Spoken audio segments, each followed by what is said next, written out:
સૌની જનની માતા એટલે માતા ગાયત્રી. ગાયત્રી જયંતીના દિવસે વિધિ વિધાનથી માતા ગાયત્રીની પૂજા કરવાનો મહિમા છે.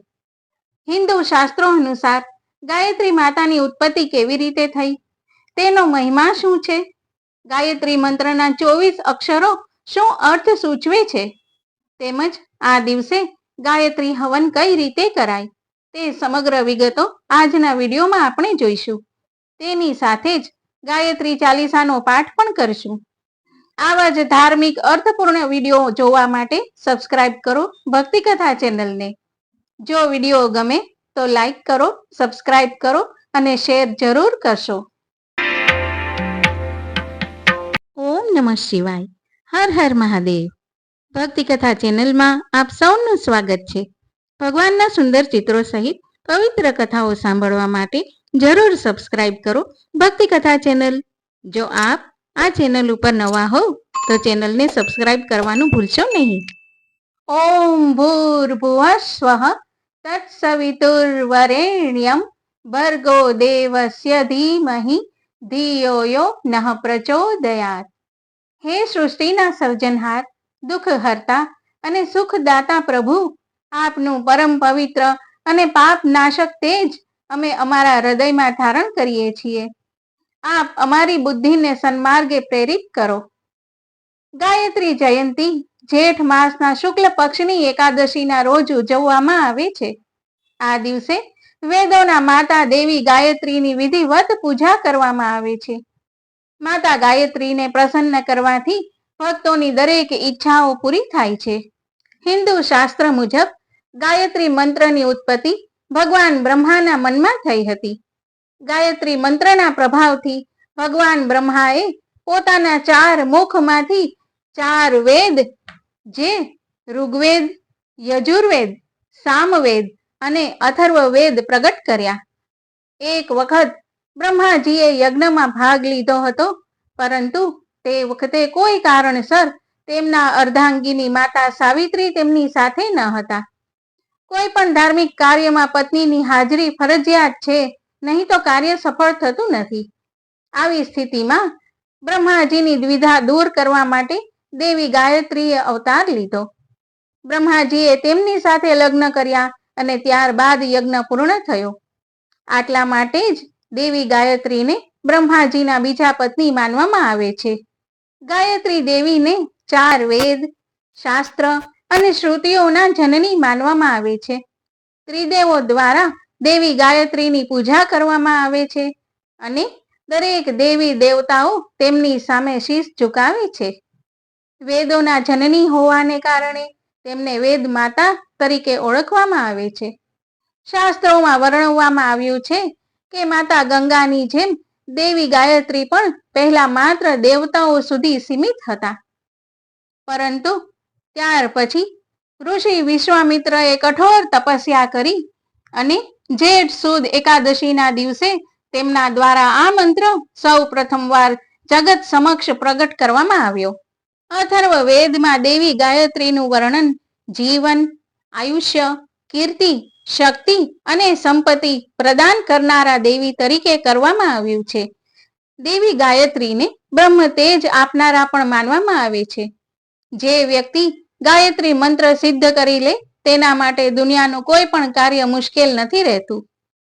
ગાયત્રી મંત્રનો જાપ કરવાથી માત્ર પાપોથી જ મુક્તિ નથી મળતી, પણ ભક્તનો આધ્યાત્મિક વિકાસ પણ થાય છે. માતા ગાયત્રી એ બ્રહ્મા, વિષ્ણુ અને મહેશ એ ત્રિદેવની શક્તિનું પ્રતીક છે. પુરાણોમાં માતા ગાયત્રીને માતા સરસ્વતી, મા લક્ષ્મી અને મા પાર્વતી ત્રણેય દેવીઓના સંયુક્ત અવતાર મનાય છે. તેઓ બુદ્ધિ, સમૃદ્ધિ અને શક્તિ પ્રદાન કરનાર સર્વોચ્ચ દેવી છે. ગાયત્રી મંત્રના દરેક શબ્દમાંથી એક જ્યોતિ નીકળે છે. તેના 24 અક્ષરોમાં 24 શક્તિઓ રહેલી છે. તેના 24 અક્ષરો અને તેનું ઉચ્ચારણ શરીર સ્પંદનોના 24 સ્થળો પર પ્રભાવ પાડે છે. તેનાથી માનવીને દિવ્ય અનુભૂતિના દર્શન થાય છે.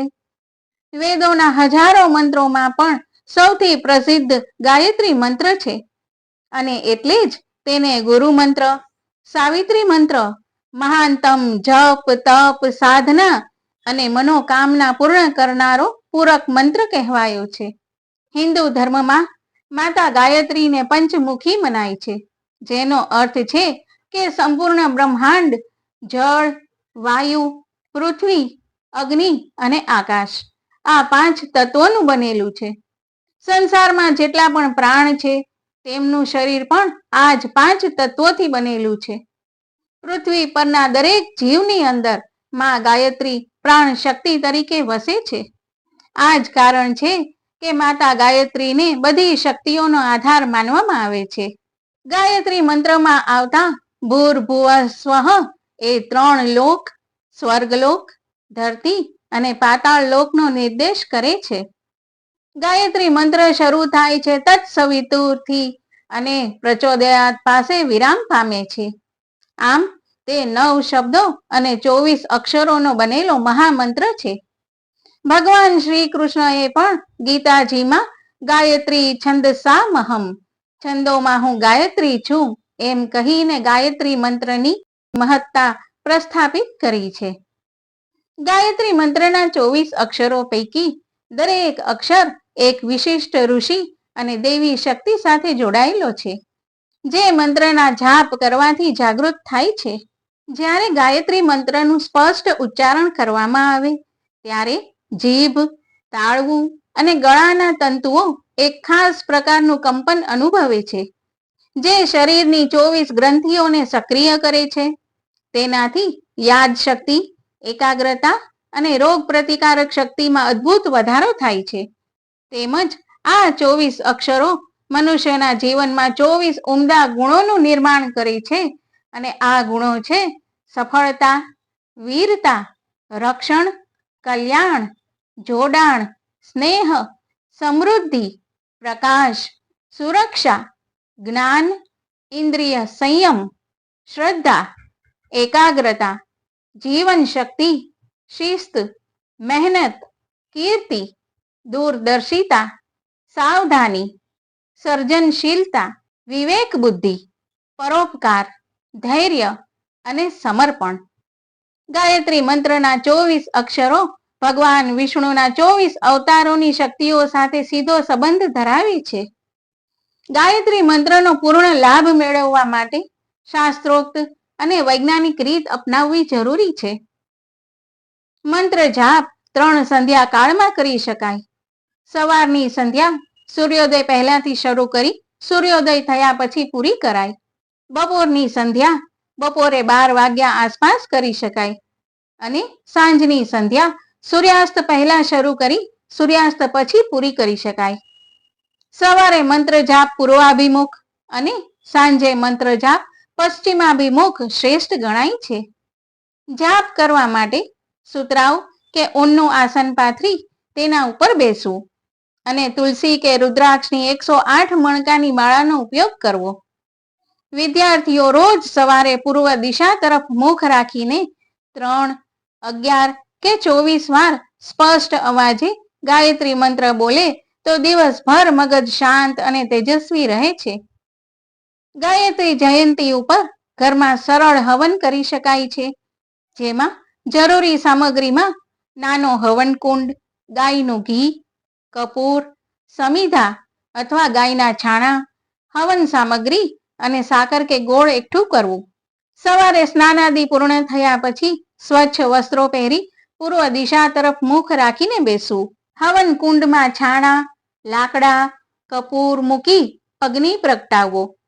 પછી ગાયનું ઘી અને હવન સામગ્રીથી યજ્ઞમાં આહુતિ આપવી, જેમાં ગાયત્રી મંત્ર બોલી છેલ્લે સ્વાહા કહી અગ્નિમાં આહુતિ આપવી.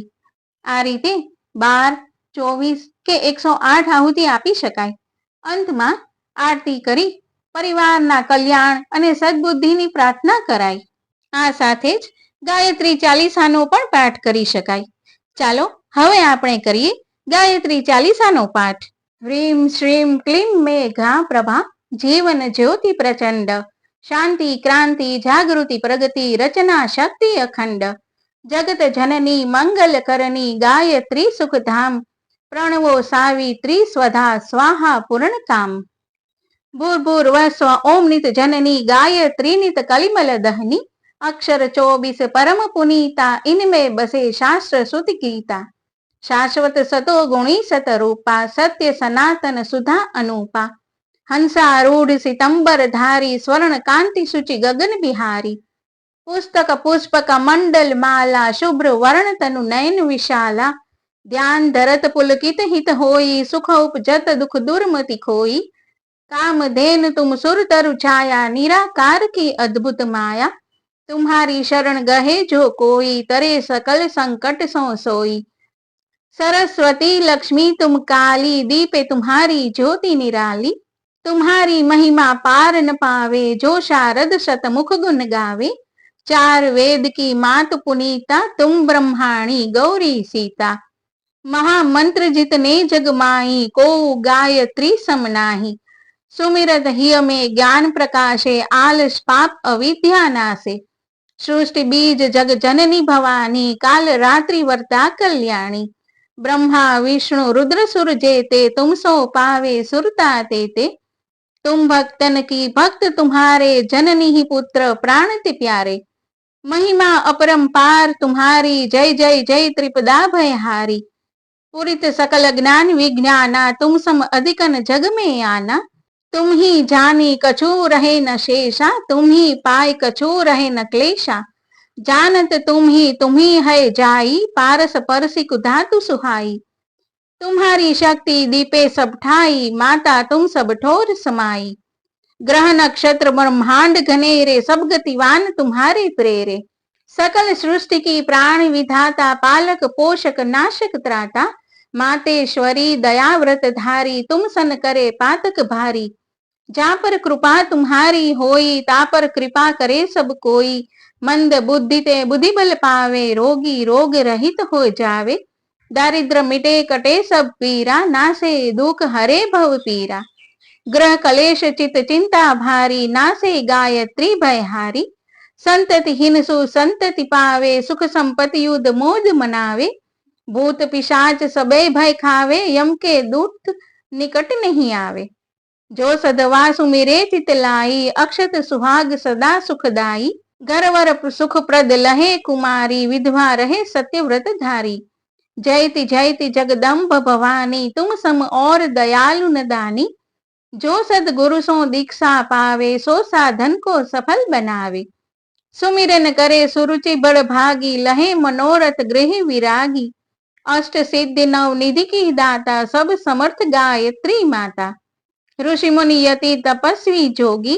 आरत अर्थित चिंतित भोगी जो जो शरण तुम्हारी आवे सो सो मन वांछित फल पावे बल बुद्धि विद्याशील स्वभाव धन वैभव यश तेज उछाऊ सकल बढ़े उपजे सुख नाना जो यह पाठ करे धरि ध्याना यह चालीसा भक्ति पाठ करे जो कोई ता पर कृपा प्रसन्नता गायत्री की हुई। बोलो वेद माता गायत्री मातनी जय।